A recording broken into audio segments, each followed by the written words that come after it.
ધાંગધ્રાની નાનકડી દીકરીએ પોતાના જન્મદિવસ નિમિત્તે 400થી વધુ વિદ્યાર્થીઓને ચકલીઘર તથા પાણીના કુંડાનું વિતરણ કર્યું. બ્યુરો રિપોર્ટર દિનેશ ગાંફા સાથે જયેશ કુમાર ઝાલા, ધાંગધ્રા. નમસ્તે, જય હિન્દ, જય ભારત. આજરોજ નારીચાણા ઉચ્ચ પ્રાથમિક શાળાની અંદર આપ જોઈ રહ્યા છો, મારી પાછળ નાની નાની બાળાઓ ઊભી છે અને એમાં એક આગળ મારી બાજુમાં નંદિની બા, એટલે કે આજે એમનો જન્મદિવસ છે.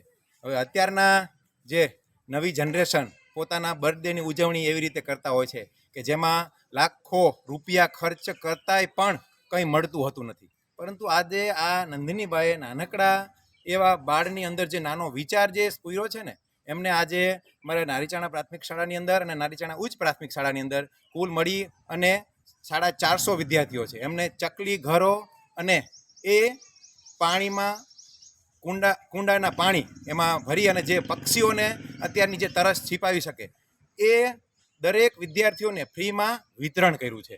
એટલે કહેવાનો મતલબ એ છે કે અત્યારે 20મી માર્ચ એટલે કે વર્લ્ડ સ્પેરો ડે આવી રહ્યો છે.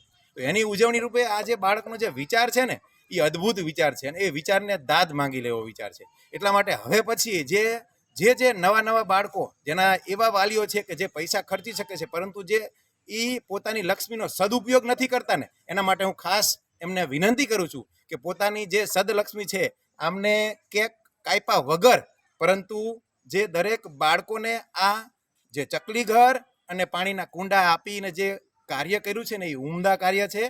ફરી વખત હું એમને ખૂબ ખૂબ વધાવું છું અને સમગ્ર નારીચાણા પરિવાર વતી અને સમગ્ર આજના તમારા મીડિયા ટીમ વતી એમને ખૂબ ખૂબ અભિનંદન પાઠવું છું. જય હિન્દ, જય ભારત. મારું નામ રાવલ દિવ્યાબેન દરસીભાઈ છે. મારી શાળાનું નામ શ્રી નારીચાણા ઉચ્ચ પ્રાથમિક શાળા છે. હું આજે ખૂબ સરસ વાત કરવા જઈ રહી છું. એક અમારા ગામમાં એક નંદનીબા છે, તેમનો આજે જન્મદિવસ છે. તેમના મા બાપને કહ્યું કે પપ્પા, મારે આ વખતે જન્મદિવસમાં ખોટા ખર્ચા નથી કરવા. મારે મારા ગામની શાળાને બાળકોને એક સરસ મજાના ચકલી ઘર અને પાણીના કુંડા આપવા છે. તો તેમના પપ્પા માની ગયા અને 400 જેવી સંખ્યાઓને નાના કુંડા અને નાના ચકલીના ઘર આપ્યા.